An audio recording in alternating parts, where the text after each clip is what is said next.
Welcome back. Tonight at the University of Idaho is the vigil for the 4 students who were murdered. Court TV legal correspondent Chanley Painter is at the vigil tonight. Chanley, I know you can't speak loudly because it's taking place behind you, but can you describe the scene for us a little bit?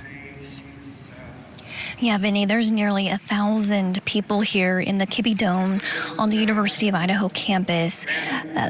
Family, friends, sorority sisters, fraternity brothers, fellow students, professors, and just community members gathering here to honor the lives of Xana, Ethan, Kaylee, and Maddie.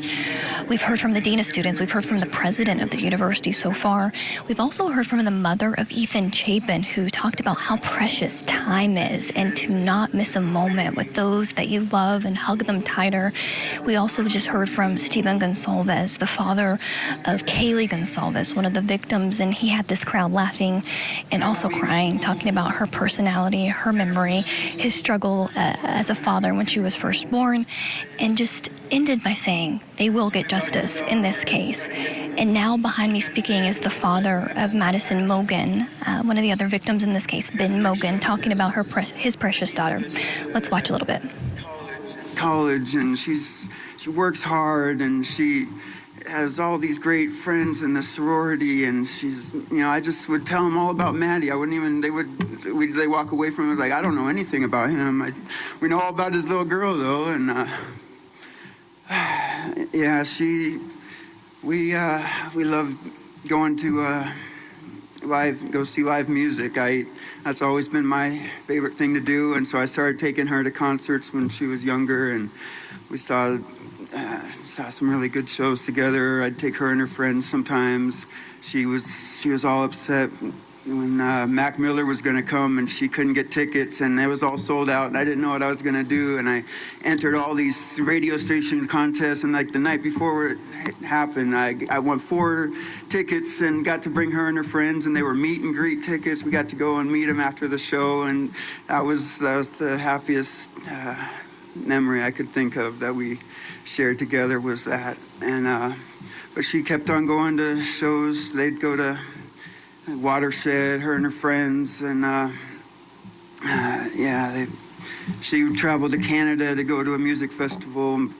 She loved going to music like I did, and she always worked hard. She started getting jobs when she was just like barely even a teenager. Her mom had to fire her whole housekeeping staff of the hotel that she managed, and so Maddie and her friends stepped up, and the next day they were all in there cleaning rooms, which is a hard job.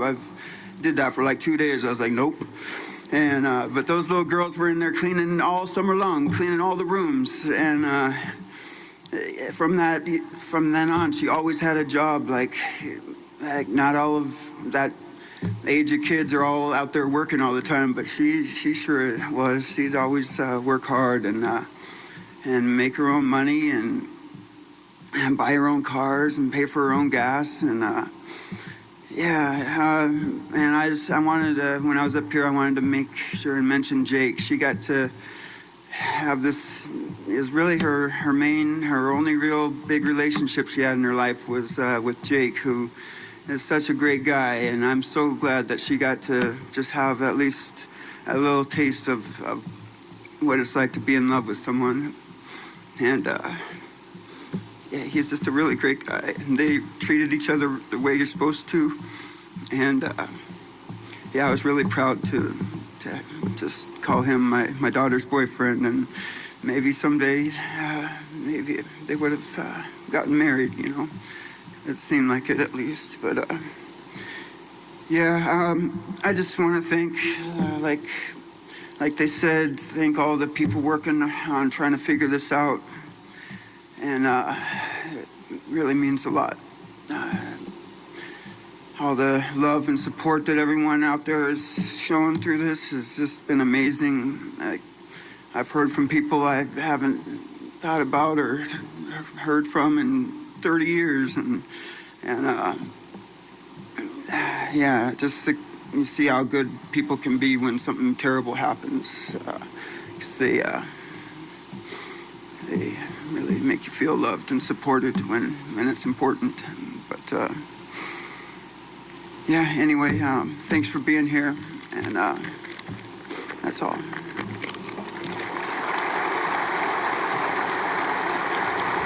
Pretty amazing. It's a difficult moment, but I'm telling you, it's got to help to see the faces of those young people watching and supporting and being there. Chanley Painter, I wanted to, you spoke with Maddie's dad earlier today.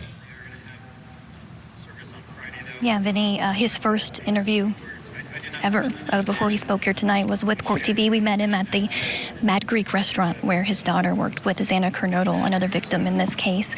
And he shared with us what he misses most about Maddie, his daughter, and of course his message to her killer. Let's take a listen.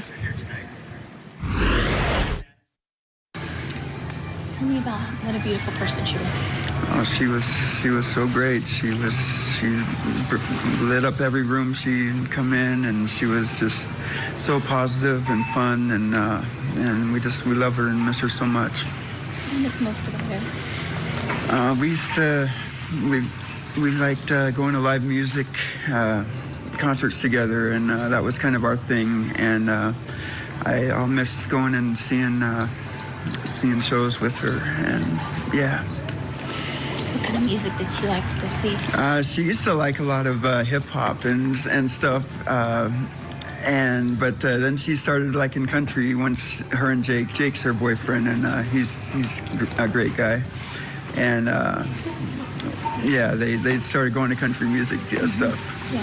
Mm-hmm. You're here where she worked. Yeah. Tell us about that. Yeah, this is where she worked the whole time she was in college, all 4 years.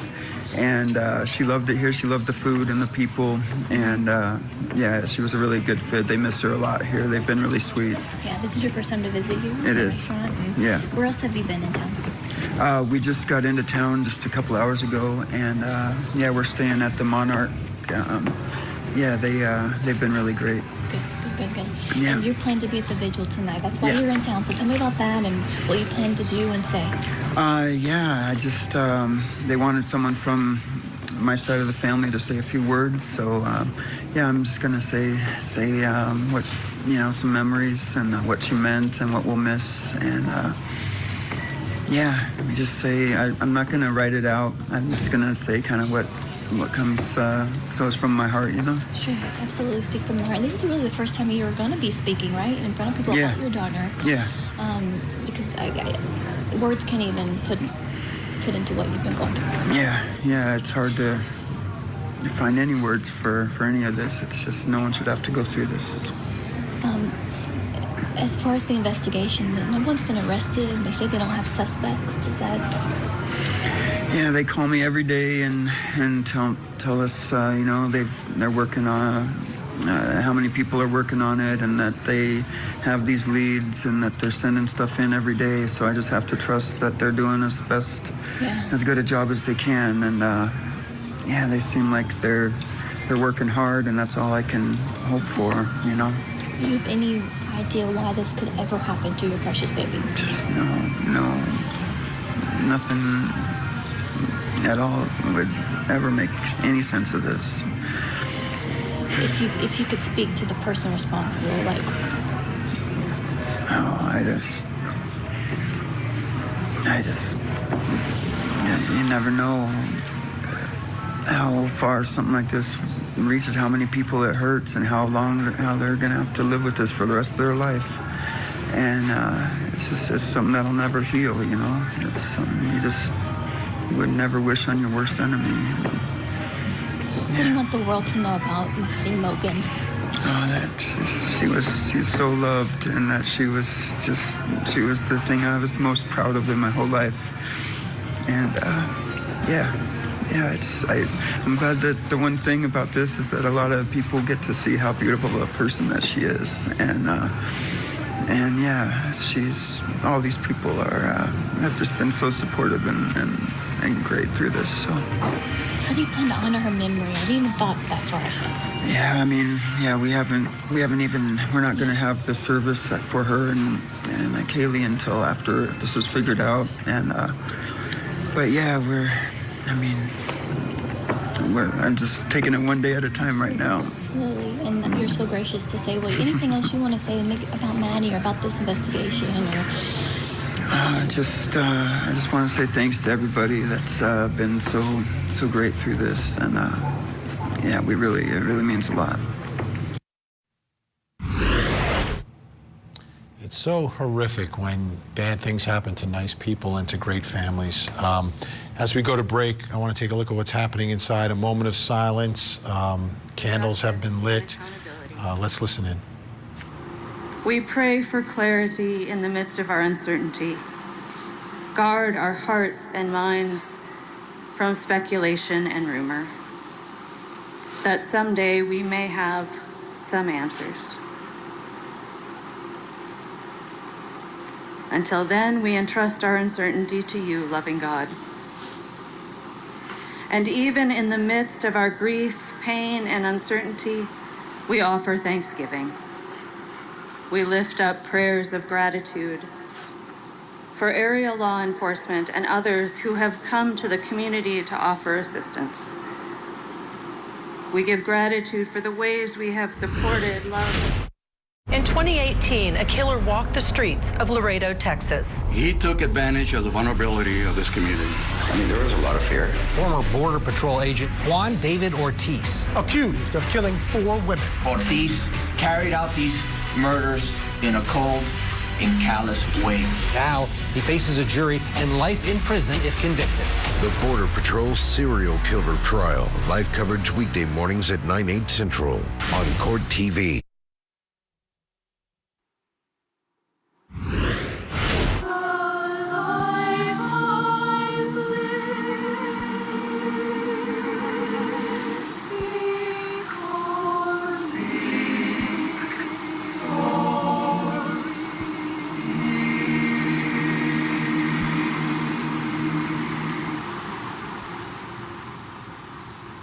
An emotional night on the University of Idaho campus as the vigil continues for the 4 students who were murdered.